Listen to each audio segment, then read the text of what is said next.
speech.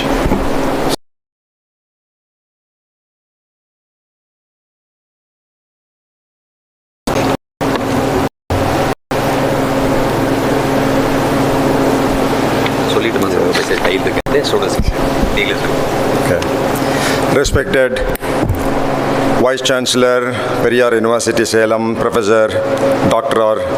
Jagannathan, respected Chairman, Vaishya College, Salem, Mr. P. Sivanandam, respected Correspondent and Secretary, Vaishya College, Salem, Mr. Rajendra Prasad, respected Principal, Vaishya College, Salem, Dr. P. Venkatesan, respected members of the Trust, professors, teachers, members of the press and the media, outgoing graduates, young men and women, parents, teachers, ladies and gentlemen. I consider this as a proud privilege to participate in the graduation day of Vaishya College, Salem. I like to thank the chairman, the secretary and the correspondent, members of the management committee, especially the principal, for offering this honor of delivering the special graduation address and to present degrees to the young graduates. I'm extremely delighted to meet all of you, my dear young graduates. I'd like to know how many of you are really happy to have your degree in your hands. எத்தனை பேர் உண்மையிலேயே ஒரு degree வாங்கியிருக்கோம் அப்படின்னு சந்தோஷப்படுறீங்க? கை தூங்க பார்ப்போம். பாதி பேர். Okay, alright. எத்தனை பேர் உங்கள் அம்மா ஒரு டிகிரி வாங்கியிருக்கிறாங்க? கை தூக்குங்க. 1 2 பேர். ஓகே. எத்தனை பேர் உங்கள் அப்பா ஒரு டிகிரி வாங்கியிருக்கிறாரு? கை தூக்குங்க. ஓகே. அதாவது நீங்கள் கவலைப்படாதீங்க. ஏன்னா கையை தூக்க சொல்லியிருந்தால் நானும் கையை தூக்கியிருக்க மாட்டேன். ஏன்னா என்னுடைய அம்மாவும் டிகிரி படிக்கலை, எங்கள் அப்பாவும் டிகிரி படிக்கலை. ஆனால் அவங்க என்னை படிக்க வச்சாங்க. அதனால தான் வைசிய காலேஜினுடைய ஒரு கிராஜுவேஷன் டேக்கு நான் வந்திருக்கிறேன் ஆஸ் எ ஸ்பெஷல் கெஸ்ட். ஒரு பட்ட படிப்பு. நானும் chief guest vice chancellor doctor R Jagannathan sir அவர்களும் ஒரே காலேஜில் தான் படித்தோம், தமிழ்நாடு வேளாண்மை பல்கலைக்கழகத்தில். அவர் எனக்கு சீனியர். ஸோ அந்த ஒரு பட்டப்படிப்பு படிக்கலை அப்படின்னா இந்த கல்லூரியில் ஒரு சிறப்பு விருந்தினராக அதனால் வந்திருக்க முடியாது. எத்தனை பேர் உண்மையிலேயே ஒரு பட்டப்படிப்பு முடித்த பிறகு பட்டம் வாங்கக்கூடிய சூழ்நிலையில் ப்ரொவிஷனல் சர்டிஃபிகேட் கொடுத்துருப்பாங்கன்னு நினைக்கிறேன். முதல்லையே உங்கள் அம்மாவை தனியாக கூப்பிட்டு இந்த மாதிரி ஒரு டிகிரி வாங்கி கொடுத்துருக்குறீங்க, அதுக்கு உதவி செஞ்சுருக்கிறீங்க, உங்கள் நேரம், உங்கள் பணம், உங்கள் முயற்சி எல்லாத்தையுமே எனக்காக முதலீடு செஞ்சீங்க, எனவே ரொம்ப தேங்க்ஸ் அப்படின்னு எத்தனை பேர் சொன்னீங்க? கை தூங்க பார்ப்போம். ஓகே. எத்தனை பேர் அங்கே அப்பாவை கூப்பிட்டு எனக்காக ரொம்ப சிரமப்பட்டுட்டீங்க, காலேஜில் சேர்த்து விட்டுட்டீங்க, நிறைய பணம் செலவு பண்ணீங்க, நான் உருப்படியாக படிக்கவும் இல்லை, அதெல்லாம் கூட கொஞ்சம் பொறுத்துட்டு இருந்து வெளியே பார்க்குறவங்களெல்லாம் நல்லா படிக்கிறான்னு சொல்லி போய் சொன்னீங்க. எனவே அதுக்கு ரொம்ப தேங்க்ஸ் மை டியர் டேட் அப்படின்னு எத்தனை பேர் சொன்னீங்க? இதுக்கு பேர் தான் ஓகே, கை தூக்குறீங்க, நான் நம்புகிறேன். Okay, thank you. I am very happy that I really appreciate you. இதுக்கு பேர் தாங்க த ஆட்டிடியூட் ஆஃப் கிராட்டிடியூட். நன்றி உள்ளவர்களாக இருப்பது என்பது ஒரு பெரிய மனித பண்பு. இவ்வளோ பெரிய உதவியை பெரும்பாலும் உங்களுக்கு யாரும் செய்ய மாட்டாங்க பிற்காலத்தில். நீங்கள் எல்லாம் கொஞ்சம் பேர் வேலைகள்லாம் சேர்ந்துருப்பீங்க, அங்கே என்னென்ன மாதிரி சூழ்நிலை இருக்குன்னு உங்களுக்கு தெரியும். இங்கே இருக்கக்கூடிய ஒரு பாதுகாப்பு, ஒரு உதவி, ஒரு நட்பு, ஒரு அன்பு, நீங்கள் தவறு செஞ்சால் கூட அதை மன்னிக்கக்கூடிய உங்கள் வீட்டில் இருக்கிற மாதிரி வெளியே எங்கேயுமே இருக்கு. ஸோ நன்றியுள்ள மனிதர்களாக நாம் இருக்க வேண்டும் என்பதற்காக இன்றைக்கி வீட்டுக்கு போன பிறகு தயவு செஞ்சு இன்றைக்காவது இந்த டிகிரியை வாங்கிட்டு போகும்போது தனியாக அவங்க அம்மாவை கூப்பிட்டு உட்கார வச்சு ரொம்ப கஷ்டப்பட்டுட்டீங்கம்மா, ரொம்ப தேங்க்ஸ், ஐ ரியலி ஐ ஆம் கிரேட்ஃபுல் டு யூ அப்படின்னு ஒரு வார்த்தை சொல்லுங்கள். அதில் நிறைய மாற்றங்கள் உங்கள் உடம்புல ஏற்படும். நிறைய ஹார்மோன்ஸ் சிறக்கும். அப்போல்லாம் நிறைய நம்ம இந்த மாதிரி ஒரு நாள் கூட எங்கள் அம்மாட்ட சொல்லவே இல்லையே அப்படிங்கிற எண்ணம் தோன்றும். ஏதாவது ஒன்று செஞ்சு பிற்காலத்திலேயாவது அவங்க சிரிக்கக்கூடிய வகையில், உங்கள் பெற்ற தாய் மகிழ்ச்சி அடையக்கூடிய வகையில், இன்றைக்கி இது வரைக்கும் செய்யாமல் இருந்தால் கூட இனியாவது நம்ம செய்யலாம் அப்படிங்கிற எண்ணமாவது அப்போது வரும் என்கிற காரணத்துக்காக நான் சொல்கிறேன். நான் இங்கே என்னுடைய கிராஜுவேஷன் அட்ரஸ் நான் முழுமையாக படிக்க போகிறதில்ல. பட் ஒன் திங், இந்த டிகிரி வாங்கிறது என்பது ஒரு அதிர்ஷ்டம், ஒரு பெரிய விஷயந்தான். நிறைய இளைஞர்கள் தமிழ்நாட்டிலேயோ இந்தியாவிலேயோ டிகிரியே வாங்கிறதில்ல. நேற்று தான் பேப்பரில் படித்தேன், பீகாரில் எல்லாம் 7% மக்கள் தான் டிகிரியை படிக்கிறாங்க. 7% பேர் தான் கல்லூரி +2 முடித்து காலேஜில் சேரக்கூடியவங்க, ரொம்ப குறவு. நிறைய பேர் உங்கள் வயசில் உள்ளவங்கள்லாம் நீங்கள் காலேஜில் படிச்சுட்டு இருக்கும்போது செங்கல் சூளையிலையும் கட்டிடங்கள்லையும் மணல் குவாரியிலையும் நிலக்கரி சுரங்கத்திலையும் திருப்பூர் பனியன் கம்பெனியில் தான் வேலை பார்த்துட்டு இருந்தாங்க.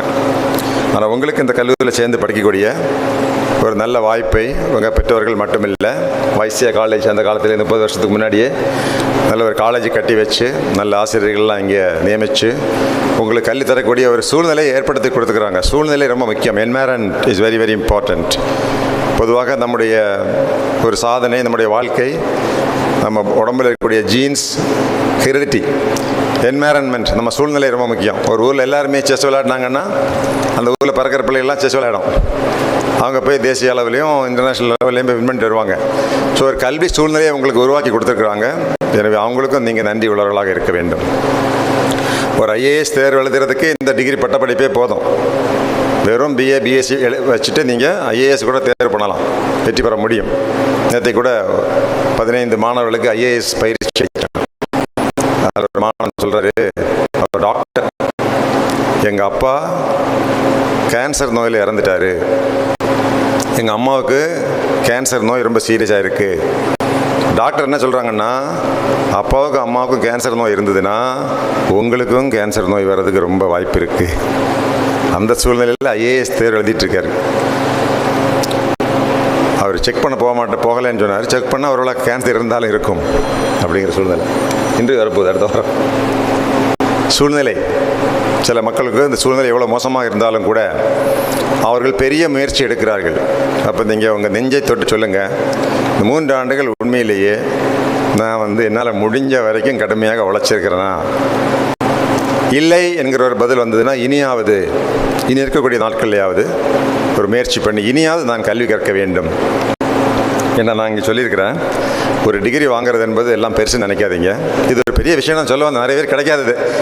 ஜெர்மனி நாட்டிலேயே, அமெரிக்க நாட்டிலேயே, இங்கிலாந்து நாட்டிலேயே எல்லாருமே பட்டதாரிகள் அல்ல. இது உலகத்திலே பயங்கரமான பணக்கார நாடு ஜெர்மனி. அங்கேயே பாதி பேர் தான் டிகிரி படிக்க போகிறாங்க, மீதியெல்லாம் டிப்ளமோ சர்டிஃபிகேட் கோர்ஸ் தான். டிகிரி அங்கெல்லாம் படிக்க முடியாது, அவ்வளோ ஈஸியாக படிக்க முடியாது. ஆனால் அந்த ப்ரிவிலேஜ் உங்களுக்கு கிடச்சிருக்கு. ஒரு டிகிரி படிச்சிட்டோம், நமக்கு எல்லாமே தெரியும் அப்படிங்கிற எண்ணம் வேண்டாம். ஏன்னா நீங்கள் என்ன படிச்சிருக்கீங்கிறது மற்றவங்களுக்கு தெரியுதோ இல்லையோ உங்களுக்கு நல்லா தெரியும். ஒரு பிஏ இங்கிலீஷ் லிட்ரேச்சர் படித்தவருக்கு உண்மையிலேயே இங்கிலீஷில் பேச தெரியுமா, இல்லை பிள்ளை இல்லாமல் எழுத தெரியுமா, இல்லை ஒரு பிஎட் படிச்சாருன்னா இங்கிலீஷ் டீச் பண்ண முடியுமாங்கிறதெல்லாம் மிகப்பெரிய கேள்வி இன்றைக்கி. தரம், கல்வியினுடைய தரம். நான் அங்கேயே ஒன்று படித்து பார்த்தேன். ஒரு நாடை கெடுக்கிறதுக்கு பக்கத்து நாட்டில் பெரிய அணுகுண்டெல்லாம் ஒன்று போட வேண்டிய அவசியம் கிடையாது. அந்த நாட்டில் கல்வி இல்லாமல் இருந்தாலே போதும். அந்த நாட்டினுடைய கல்வியின் தரம் குறைந்திருந்தால் போதும் அந்த நாடு அங்கே மதவாதம், ஜாதிவாதம் எல்லாம் வந்துடும். அறிவு இருக்காது. அறிவு இல்லாத விஷயங்கள், ஃபேக் நாலேஜ். அறிவு இல்லாமல் இருந்தாலும் பரவாயில்ல, இல்லூஷன் ஆஃப் நாலேஜ். எனக்கு இருக்குது, எல்லா விஷயம் தெரியுன்ற மாதிரி தான் ஆட்கள் வருவாங்க. ஒன்றும் படிக்காதவெல்லாம் நான் எல்லாம் படித்தேன்னு சொல்லிட்டு இருப்பாங்க. மக்கள் நம்புவாங்க. கல்வி இல்லை, தரமான கல்வி இல்லை, சிந்திக்கக்கூடிய மக்கள் இல்லை என்று சொன்னால் அந்த நாட்டை அழிப்பதற்கு எதிரி நாடுகள் தேவையில்லை. அங்கே உருவாக்கக்கூடிய ஆசிரியர்கள் தரம் குறைவாக இருக்கும். அங்கே உருவாக்கக்கூடிய டாக்டர்கள், அறிவியல் டாக்டர்கள் இருக்க மாட்டார்கள். மக்கள் இறந்து போவார்கள். போடக்கூடிய ரோடு ஒழுங்காக இருக்காது. கட்டக்கூடிய கட்டிடம் இடிஞ்சு விழுந்துடும். தரமான கல்வி, குவாலிட்டி எஜுகேஷன் என்பது இனிதான் கற்றுக்கொள்ள வேண்டும். 2ஆம் உலகப் போரின் போது வின்ஸ்டன் சர்ச்சில், ஒரு கலர்ஃபுல் பர்சனாலிட்டி, வின்ஸ்டன் சர்ச்சில், அவர் ஜெர்மன் நாடு மேலே குண்டுகளை வீசினார். அப்போது எல்லோரும் சொன்னாங்க, திஸ் த எண்ட், இதுதான் கடைசியான்னு கேட்டாங்க. அவர் சொன்னார், it is not an end. It is not even the beginning of an end. It perhaps is the end of the beginning. ஒரு டிகிரி வாங்கிறது என்பது ஆரம்பிச்சிருக்கிற கல்வி கற்க நீங்கள் ஆரம்பித்திருக்கிறீர்கள், அவ்வளோதான். ஜாப்பனீஸ் நாட்டு மக்கள் சொல்வது மாதிரி kaizen, continuous learning, continuous improvement you should do. ஒரு டிகிரி படித்து இல்லை எம்ஏ படித்து நேராக போய் நீங்கள் ஐஏஎஸ் ஐபிஎஸ் வாங்கினீங்கன்னா அன்னையோட கல்வி முடிஞ்சு போச்சுன்னு நினைக்காதீங்க. அதுக்கு பிறகு தான் கல்வியே ஆரம்பிக்கும். ஒரு துறையில் வேலை பார்க்கணுன்னா நிறைய விஷயங்கள் தெரிஞ்சிருக்க வேண்டும், படிக்க வேண்டும். காவல்துறையினுடைய தலைமை இயக்குநராக இருக்கும்போது ஒரு நாள் 7 செய்தித்தாள்கள் படிப்பேன். 7 செய்தித்தாள்கள், 3 இங்கிலீஷ் பேப்பர், 4 இங்கிலீஷ் பேப்பர் படித்து ஆகணும். 2 மணி நேரம் படிக்கணும். காவல்துறையை பற்றி என்னென்ன செய்தி வந்திருக்கு, அரசாங்கத்தை பற்றி என்ன செய்தி வந்திருக்கு அப்படிங்கிறத உட்காந்து படிக்கணும். யாராவது கேட்பாங்க என்ன விஷயம் அப்படின்னு, அப்போ உடனே சொல்லணும். சொல்ல தெரியலனா உங்களுக்கு அந்த வேலைக்கு செய்யக்கூடிய லாயக்கில்லைன்னு பொருள். எனவே மாணவ மாணவிகளே, நீங்கள் கல்வி கற்பது கடினம் என்று நினச்சிங்கன்னா கடினமான பாடங்களை நீங்கள் இன்னைக்கு தண்ணி தான் கற்றுக்கொள்கிறீர்கள். நான் கூட சொல்லுவேன், இந்த வாழ்க்கையில் இந்த உலகத்தில் வாழ்க்கை என்பது ஒரு போர்க்களம். எப்படி சார் சொல்கிறீங்க? இந்த காவல்துறையில் 36 ஆண்டுகள் நான் வேலை பார்த்துருக்குறேன். காவல் நிலையத்தில் வேலை பார்த்துருக்குறேன். இதே சேலம் டவுனில் நான் ஏஎஸ்பி. மொத்தம் டவுன் என்னுடைய பொறுப்பு தான். அப்போ 22 போலீஸ் ஸ்டேஷன். எனக்கு அப்போ 27 வயசு. 22 போலீஸ் ஸ்டேஷன், ஒரு மகளிர் காவல் நிலையம், 3 டிராஃபிக் போலீஸ் ஸ்டேஷன், ஒரு உமன் ஒரு குழந்தைகள் போலீஸ் ஸ்டேஷன் அப்படின்னு சொல்லி கிட்டத்தட்ட 30 போலீஸ் ஸ்டேஷன். எனக்கு அப்போ வயசு 27 வயசு, 28 வயசு தான். எல்லா மக்களும் அவங்க பிரச்சனைகளை கொண்டு வருவாங்க, பெரிய பெரிய பிரச்சனைகள். அதில் நீங்கள் காது கொடுத்து கேட்டிங்கன்னா ரொம்ப வருத்தமாக இருக்கும். சென்ற ஆண்டு மட்டும் தமிழ்நாட்டிலிருந்து மக்கள், குறிப்பாக பெண்கள், காவல் நிலையத்தில் கொடுத்த மனுக்கள் 10 லட்சம் மனுக்கள். குறிப்பாக 75,000 மனுக்கள் பெண்களுடைய மிக கொடுமையான பிரச்சனைகளை பற்றியது. அதெல்லாம் நீங்கள் படித்து பார்த்தீங்கன்னாலே தெரியும். இந்த வாழ்க்கை என்பது, இந்த உலகத்தில் வாழ்க்கை என்பது ஒரு போர்க்களம். இந்த போர்க்களத்தில் நீ வெற்றிகரமாக போரிட வேண்டும், சண்டையிட வேண்டும், வெற்றி பெற வேண்டும் என்று சொன்னால் உன்னிடத்தில் போர் ஆயுதம் வேண்டும். உன் கையில் இருக்கிற மிகப்பெரிய போர் ஆயுதமே கல்வி. Nelson Mandela said, education is the most powerful weapon with which you can conquer the world. கல்வி இருந்தது நாங்கள் உலகத்தில் எங்கே வேணாலும் போய் சண்டை போடலாம், போராடலாம், வாழலாம். இந்த வைசியா காலேஜில் இந்த ரோடு எந்த ஊருக்கு சார் போகும் அப்படின்னா நீங்கள் என்ன சொல்லுவீங்க? சேலத்துக்கு போகும்னு சொல்லுவீங்க. நான் என்ன சொல்லுவேன் தெரியுமா? இந்த ரோடு உலகத்தில் எங்கே வேணாலும் போகும். இந்த கல்லூரியில் படிச்சுட்டு நீங்கள் வெளியே போய் இந்த ரோடை பிடிச்சிங்கன்னா சென்னைக்கும் போகலாம், பெங்களூருக்கும் போகலாம், பாம்பேக்கு போகலாம், டெல்லிக்கு போகலாம், நியூயார்க் சிட்டிக்கே போகலாம், கலிஃபோர்னியாக்கே போகலாம். இங்கே படிச்சுட்டு வெளியே போய் வெறும் 10,000 ரூபாய் சம்பளத்துக்கும் சேரலாம், 1 லட்சத்துக்கும் சேரலாம், மாதம் 1 கோடி ரூபாய்க்கும் சம்பளத்தில் சேரலாம்.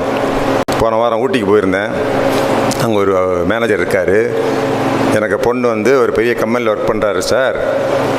அமேசான் கம்பெனியில் அவளுக்கு மாத சம்பளம் 1 கோடி ரூபான்னு சொன்னார். 1 கோடிக்கு மேலே சம்பளம் வாங்குகிற நிறைய பேர் எனக்கு தெரியும்.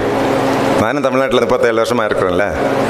அன்றைக்கெல்லாம் மாணவர்கள், பிறகு நண்பர்கள், இன்றைக்கி பெரிய கம்பெனியுடைய உயர்ந்த பதவியில் இருக்கிறாங்க. சிங்கார வடிவேல் அவருக்கு வீட்டுக்கு கூட்டிகிட்டு போயிட்டார் என்ன அமெரிக்காவில். அவருக்கு வீடே ஒரு அரண்மனை மாதிரி இருக்குது. மைக்ரோசாஃப்ட் கம்பெனியோட உயர்ந்த பதவியில் இருக்கார். சொந்த ஊர் தூத்துக்குடி. ஐடிஐ படித்தார், வசதி இல்லை. அதுக்கு பிறகு ஒரு கோர்ஸ் இருக்குல்ல, டிகிரி படிக்கலாம்ல. அங்கேருந்து பாலிடெக்னிக் படிச்சுட்டு, டிகிரி படிச்சுட்டு, அதுக்கப்புறம் தியாகராஜ காலேஜில் எம்டெக் படிச்சுட்டு, கனடா பிஹெச்டி படித்து இன்றைக்கி அந்த உயர்ந்த நிலைமையில் இருக்கிறார். கடினமான உழைப்பு. கல்லூரியில் படித்து போன பிறகு நீங்கள் உழைப்பதற்கு தயாராக இருந்தால் இந்த வைசியா கல்லூரியிலிருந்து நீங்கள் உலகத்தில் எங்கு வேண்டுமென்னாலும் உங்களால் போக முடியும். நிறைய மாணவர்கள் என்ன நினைக்கிறாங்க? படிக்கிறது என்பது மிகப்பெரிய கடினமான வேலை அப்படின்னு நினைக்கிறாங்க. ஆனால் இன்னும் இங்கே இதுக்கு பிறகு எங்கேயா போய் வேலை பார்க்க போனால் தான் தெரியும், உலகத்தில் இருக்கிறதுலே ரொம்ப சாதாரண, சிம்பிளான, எளிதான வேலை இந்த படிக்கிற வேலை தான். அது உங்களுக்கு பிறகு போன பிறகு தான் தெரியும். ஒரு கதை ஒன்று படித்தேன். யாருக்கு ஒரு ஆளுக்கு உடம்புல சர்ஜரி பண்ணணும்னு சொல்லி கொண்டு அவங்களுக்கு மயக்க மருந்து கொடுத்து ஆஸ்பத்திரியில் படுக்க வச்சுருக்குறாங்க. அதுக்கு பிறகு அவங்க அந்த பெரிய டாக்டர் பார்த்த பிறகு இவருக்கு உள்ள சர்ஜரி பண்ண வேண்டிய அவசியமே இல்லைங்க, அந்த மருந்து கொடுத்து சரி பண்ணிடலாம் அப்படின்னு சொல்லி சர்ஜரியே பண்ண மாட்டாங்க. அதுக்கு பிறகு எல்லோரும் போயிடுவாங்க. இவருக்கு மயக்கம் தெளிஞ்ச உடனே ஐயோ அம்மான்னு சொல்லிட்டு இருந்திருக்காரு. அப்போ தான் அந்த நர்ஸ் சொல்லியிருக்கையோ சர்ஜரியே நடக்கலையா, அஞ்சு போயான்னு சொல்லிட்டாரு. அதாவது சர்ஜரி நடந்த மாதிரி நினச்சிட்டு வலிக்குதுன்னு இருக்கான் அவன். காலேஜில் படிக்கிற நீங்கள் ஒரு கஷ்டமும் இல்லாத அந்த படிப்பை கஷ்டம்னு சொன்னீங்கன்னா அதுக்கு பிறகு உண்மையான கஷ்டம் உங்களுக்கு வரும். அப்போ தான் தெரியும். ஒரு நியாயமான சம்பளம் கிடைக்கலன்னா உங்களால் எப்படி குடும்பம் நடத்த முடியும்? சென்னையில் ஒரு வீடு வாடகை எடுக்கணும்னா 15,000 ரூபா. உங்கள் சம்பளமே 15,000 தான். நாளை உங்களுக்கு திருமணம் ஆகி போச்சுன்னா 2 குழந்தைகளுக்கு சாப்பாடு வாங்கணும், பால் வாங்கணும், அந்த குழந்தைகளை பள்ளிக்கூடத்தில் சேர்க்கணும். இப்போல்லாம் நல்ல ஸ்கூலில் ஒரு வருஷத்துக்கு ஃபீஸே 1 லட்சம் ரூபா. எங்கே போவீங்க? அங்கே சென்னையில் பார்த்தீங்கன்னா ஒரு ஸ்கூலில் சில நேரத்தில் அட்மிஷனுக்கு பார்த்தீங்கன்னா அப்படியே பெரிய க்யூ. காலைல 5 மணிக்கு 4 மணிக்கு யார் அப்பா அம்மா எல்லாம் பெட்டி படுக்கட உட்காந்துருக்காங்க குழந்தைங்க அட்மிஷன் வாங்குறதுக்கு. காலங்காத்தால நீங்களே போய் நிற்பீங்க ஒரு நாளைக்கு பாருங்கள். அப்போது உடம்பு முடியலன்னு வச்சுக்கோங்க, ஒரு ஆஸ்பத்திரியில் போனால் மோட்டார் சைக்கிளில் போகிறீங்க. நான் போலீஸ் ஆஃபீஸராக சொல்கிறேங்க, தமிழ்நாட்டில் மட்டும் போன வருஷம் 18,000 பேர் ரோட்டில் இறந்துருக்குறாங்க ஆக்சிடென்ட்ஸ். இந்தியாவில் மட்டும் 1,62,200 பேர் வாகன விபத்தில் இறந்து போயிருக்கிறாங்க. இறந்து போனாலும் விட்டுருங்க, அடிப்பட்டவங்க 5 மடங்கு. கார் ஒடிஞ்சு போய் ஆஸ்பத்திரி அங்கே பில்லு போடுவாங்க 10 லட்சம் ரூபா 20 லட்சம் ரூபா. எங்கே போவீங்க? எதை வைத்து கொடுப்பீங்க? வாழ்க்கை என்பது மிகப்பெரிய கடினமாக இருக்கும். தரமான கல்வி மட்டும் இருந்தால்தான் உங்களுக்கு தரமான சம்பளம் கிடைக்கும், தரமான சம்பவங்கள் செய்ய முடியும். இல்லைன்னா ரொம்ப சிரமமாயிடும். 144 கோடி மக்கள் இருக்கிறாங்க இந்த நாட்டில். அவங்க கூட மட்டும் நீங்கள் போட்டி போட்டால் போராது. இது சர்வதேச உலகம். இது நீங்கள் பயன்படுத்தக்கூடிய ஒரு மோட்டார் சைக்கிளோ காரோ இந்தியாவில் தயார் பண்ணது கிடையாது. வெளிநாட்டுக்காரன் தயார் பண்ணி ஹோண்டா அவன் விற்கிறாங்க கொண்டு வந்து. மோட்டார் சைக்கிள் கார் மட்டும் இல்லைங்க, நான் ரெகுலராக சைக்கிள் ஓட்டக்கூடியவன். சைக்கிளே இப்போ வெளிநாட்டு சைக்கிள் தான் வருது. நல்ல சைக்கிள் வாங்கணுன்னா அமெரிக்காவில் வரக்கூடிய சைக்கிள், இட்டலியில் வரக்கூடிய சைக்கிள், ஜெர்மனியில் தயார் பண்ணக்கூடிய சைக்கிள் 1 லட்சம் 2 லட்சம் 3 லட்சம் ரூபா 10 லட்சம் 15 லட்சம் ரூபாய்க்கு சைக்கிள் இருக்குது.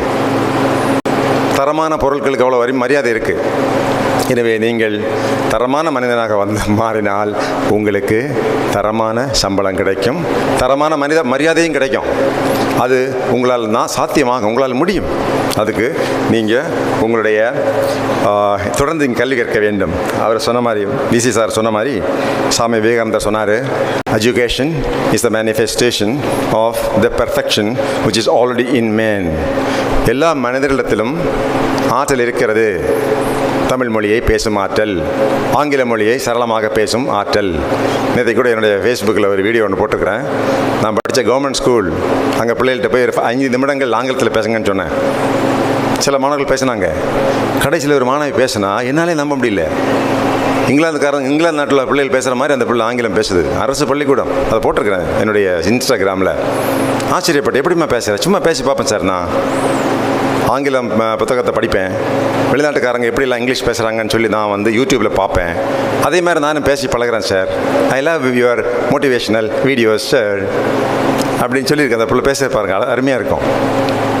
ஸோ சொந்த முயற்சியால் உங்களுக்கு எல்லா திறமைகளையும் வளர்த்து கொள்ளலாம். சிந்திக்கும் கூடிய திறமை, கம்ப்யூட்டர் ப்ரோக்ராம் பண்ணக்கூடிய திறமை, ஒரு சார்ட்டர்ட் அக்கௌண்டன்ட் வேலை செய்யக்கூடிய திறமை, எல்லா திறமைகளையும் உங்களால் கற்றுக்கொள்ள ஆற்றல் உங்களிடத்தில் இருக்கிறதுன்னு சொன்னார் சாமி விவேகானந்தர். தேர்ஃபோர் கல்வி என்பது அந்த இயற்கையிலே இருக்கக்கூடிய திறமையை வெளியில் கொண்டு வர வேண்டும். நேற்றைக்கு உங்களுக்கு பிரெஞ்சு மொழி பேச தெரியாது, இன்னைக்கு உங்களுக்கு தெரியும் அப்படின்னா உங்களுக்கு கல்வி வந்தாச்சுன்னு அர்த்தம். நேற்றுக்கு உங்களுக்கு ஏரோப்ளைன் ஓட்ட தெரியாது, போயிங் 777 ஓட்ட தெரியாது. அந்த மாணவிக்கு என்ன ஆசைன்னு கேட்டேன். What you want to become? Sure, I want to become a pilot. I want to become a jet pilot, sir. படிக்க வச்சுருவோம்மா, கவலைப்படாதேன்னு சொல்லியிருக்கிறேன். பாப்பா will try to make her a pilot. அதாவது விவேகானந்தர் சொல்கிறது எல்லாமே இருக்குது. சன்சு அப்படிங்கிற மிகப்பெரிய போர் ஆசிரியர் இருக்கிறார். சன்சு, நீங்களாம் நிறைய நூல்களை படிக்க வேண்டும். சும்மா வெட்டியாக உட்காந்து பேசிட்டு நேரத்தை வீணடிச்சிட்டு இருக்காமல் கொஞ்சம் நூல்களை படிச்சிங்கனாலே உலக விஷயங்கள் தெரிய வந்துடும். உலகத்திலே மிக சிறந்த போர் எழுத்தாளன் சன்சு 3000 ஆண்டுகளுக்கு முன்னாடி சொல்லியிருக்கிறான், ஒரு மனிதன் if he knows himself, if he also knows his enemy, he will win every war he encounters. ஒரு மனிதன் தன்னையும் புரிந்து கொண்டு தனது சூழ்நிலையும் புரிந்து கொண்டால், எதிரிங்கிறது உங்களுடைய சவால்கள், உங்கள் நிலைமை என்ன, எங்கள் அம்மா என்ன செய்கிறாங்க, எங்கள் அப்பா என்ன செய்கிறாரு, அவருக்கு என்ன வருமானம் இருக்குது, அவரால் என்ன செய்ய முடியும், எங்கள் அம்மாவால் என்ன செய்ய முடியும், அவங்களுக்கு என்ன நோய் இருக்குது, எவ்வளோ நாள் வாழ போகிறாங்க, இப்படி உங்களை பற்றியும் எனக்கு எவ்வளோ திறமைகள் இருக்குது, எனக்கு நல்ல சிந்தனை திறமை இருக்குது, சிந்திக்கும் திறமை இருக்குது, ஒரு மொழியை கற்றுக்கொள்ளும் திறமை இருக்கிறது, உடல் நல்லா ஸ்ட்ராங்காக இருக்குது, எனக்கு எப்படி இருந்தும் நான் அது ஒன்றும் பண்ணவில்லை செய்யவில்லை என்பது வேறு பிரச்சனை.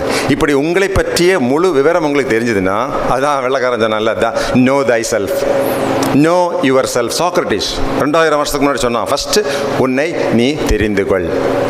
இத்தனை நாள் உங்களை தெரிந்து கொள்ளவில்லை என்று சொன்னால் இன்றைக்கி வீட்டில் போய் உங்கள் வைஸ் சான்சலர் சொன்ன மாதிரி அது மெடிடேஷன் சொல்லிக்கிங்க, இல்லை ஏதாவது பிரணாமம் ஏதாவது சொல்லுங்கள், அதை பற்றி எனக்கு கவலை இல்லை. 5 கேள்வி கேளுங்க. நான் யார், இந்த குடும்பம்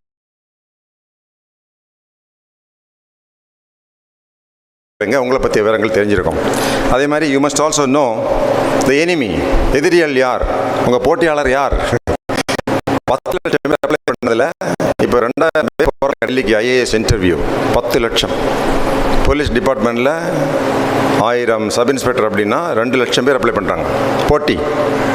அந்த போட்டியாளர்களை நம்ம வெற்றி பெறணும் அப்படின்னா எதிரிகள் யார், அவன் எங்கன்னா வச்ச இப்போ அவங்ககிட்ட என்ன ஆயுதம் இருக்கிறது, இதெல்லாம் நீங்கள் தெரிந்து கொண்டால் மட்டும்தான் உங்களுக்கு இந்த உலகத்தில் வெற்றி கிடைக்க முடியும். So at this time of your valuable degree, I would like to tell you, my dear young men and women, there is no such policy called nothing, something for nothing. இந்த உலகத்தில் நான் எந்த வேலையும் செய்ய மாட்டேன், ஆனால் எனக்கு நிறைய வருமானம் வர வேண்டும் என்றால் அப்படி ஒரு நிலைமையே கிடையாது. No pain no gain.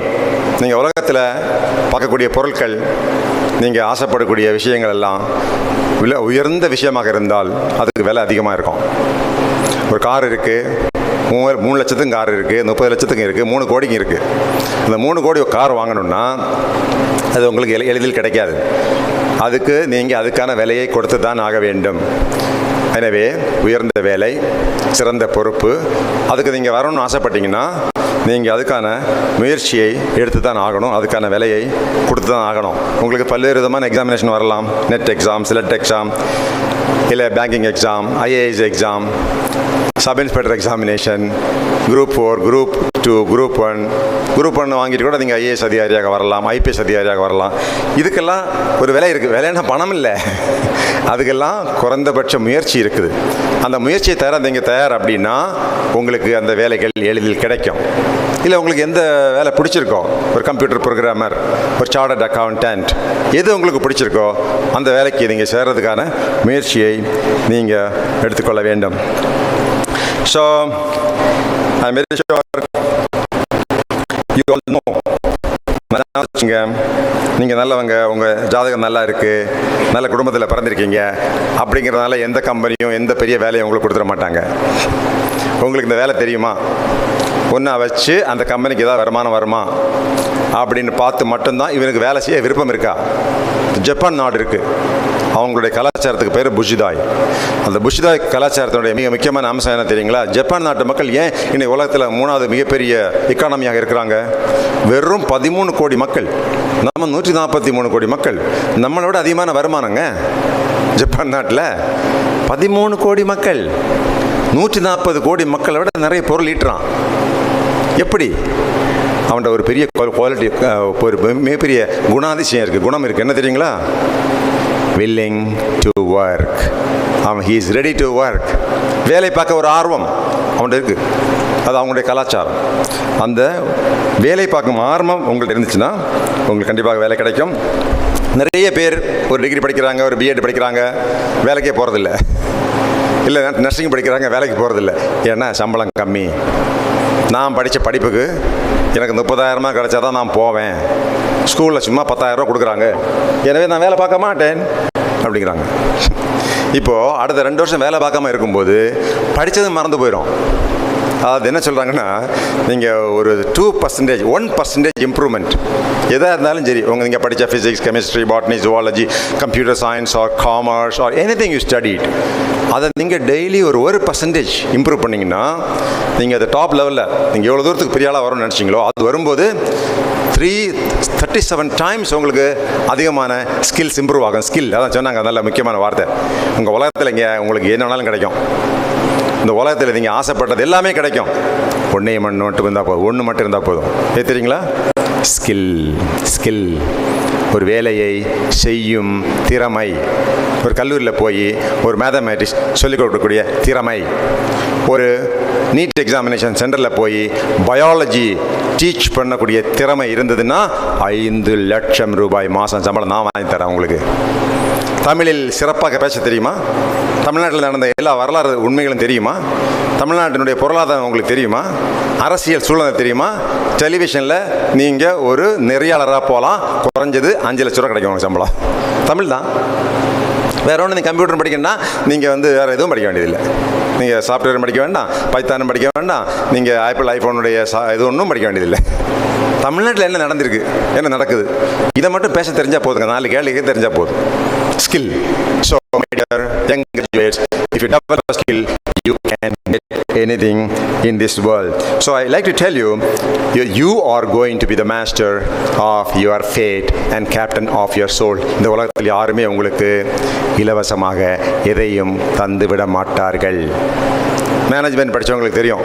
MBA படிச்சிங்கன்னா ஒன்று சொல்லுவாங்க, there is no free lunch.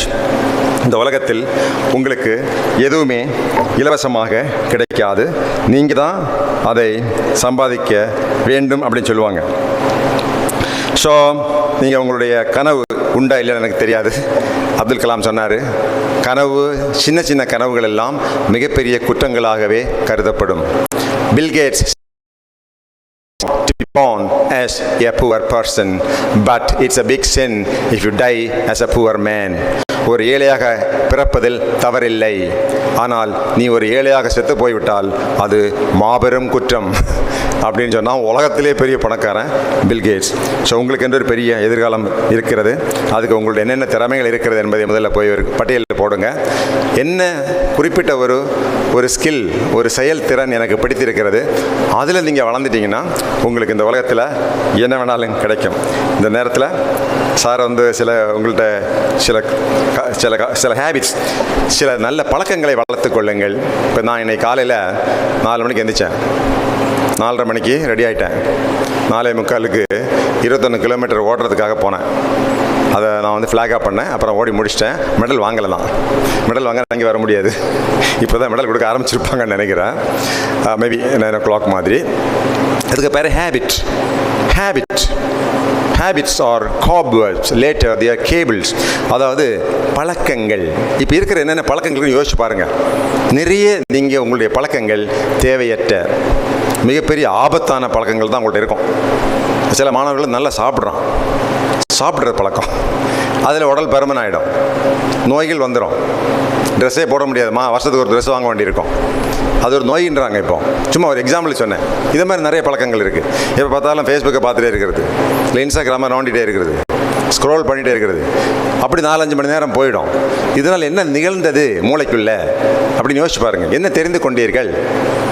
அந்த கம்ப்யூட்டரில் ஒன்று சொல்லுவாங்கல்ல, கார்பேஜ் இன் கார்பேஜ் அவுட். குப்பை உள்ளே போச்சுன்னா குப்பை தான் வெளியே வரும். உங்கள் மனது என்பது பூந்தோட்டத்தை போன்றது, அங்கே நிறைய களைகள் வரும். அதெல்லாம் எடுத்து நீங்கள் ரோஜா பூக்களை வளர்க்கணும் அப்படின்னா திட்டமிட்டு நீங்கள் என்ன படிக்கணும்னு நினைக்கிறீங்களோ அது மட்டும் தான் படிக்கணும். குறிப்பாக சுய முன்னேற்றம் நூல்கள் நிறைய படிக்கணும். ஆங்கிலம் வளர்த்து கொள்ளக்கூடிய நூல்கள் படிக்கணும். உலகத்தில் என்னென்ன நடந்திருக்கிறது, மனித வரலாற்றில் என்னென்ன கண்டுபிடிப்புகள் கண்டுபிடிச்சிருக்கிறாங்க, எலக்ட்ரிசிட்டி, மொபைல் ஃபோன், ஏரோப்ளைன், இதெல்லாம் எப்போ வந்தது? ஒருத்தன் சொல்லியிருக்கிறான் இங்கிலாந்தில், இந்த மாதிரி நான் ஒயர்லெஸ் கம்யூனிகேஷன் கண்டுபிடிச்சிருக்கேன், இங்கேருந்து இங்கிலாந்துலேருந்து நான் நியூயார்க் சிட்டி வரைக்கும் ஒயர் இல்லாமலே நான் ஃபோனில் பேசிடுவேன் அப்படின்னு சொன்னால், அப்போ எப்போவுமே ஒயர் கம்யூனிகேஷன் தான். அப்போ ஃபோனில் பேசணும்னா ஒயர் வழி தான் போகும். அது எப்படிங்க முடியும்? ஒயர் இல்லாமல் எப்படி கம்யூனிகேட் பண்ண முடியும்?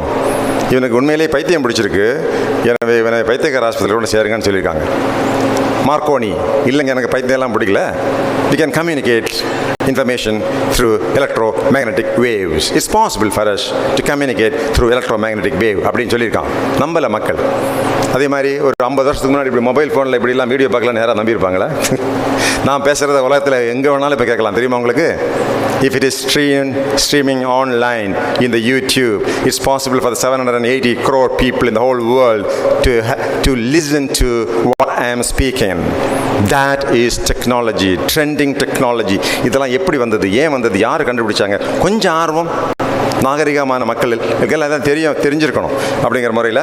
So I'll say some of the small habits if you develop, possibly you can be a good learner, you can keep learning. Number 1, get up early in the morning at 5 o'clock.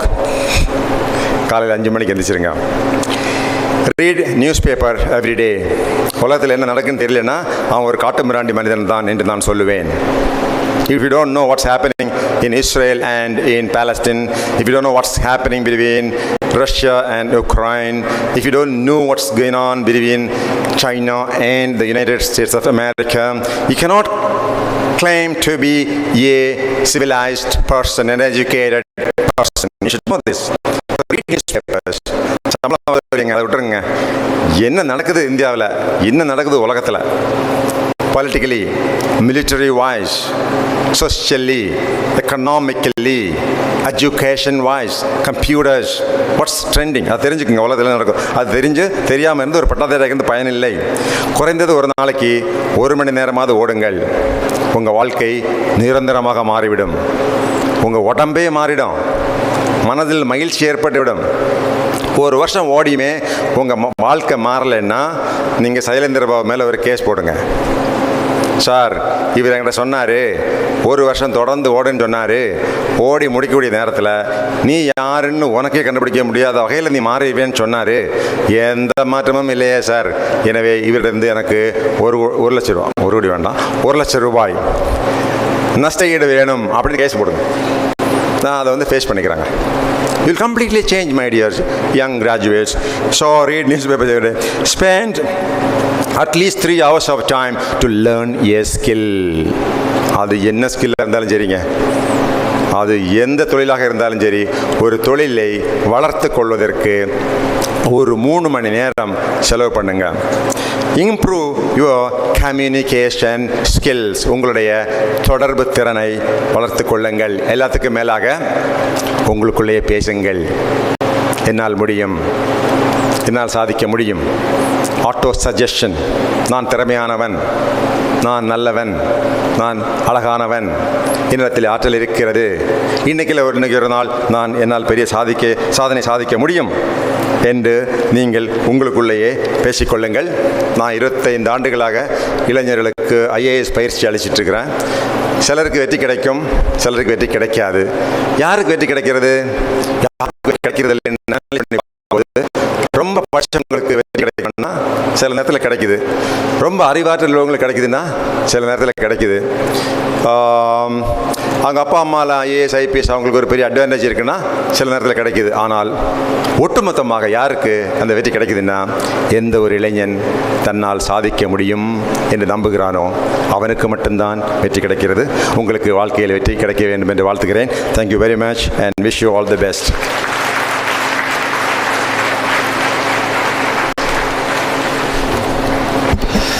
மாணவர்களுக்கு மிக அருமையான ஒரு உரையாற்றிய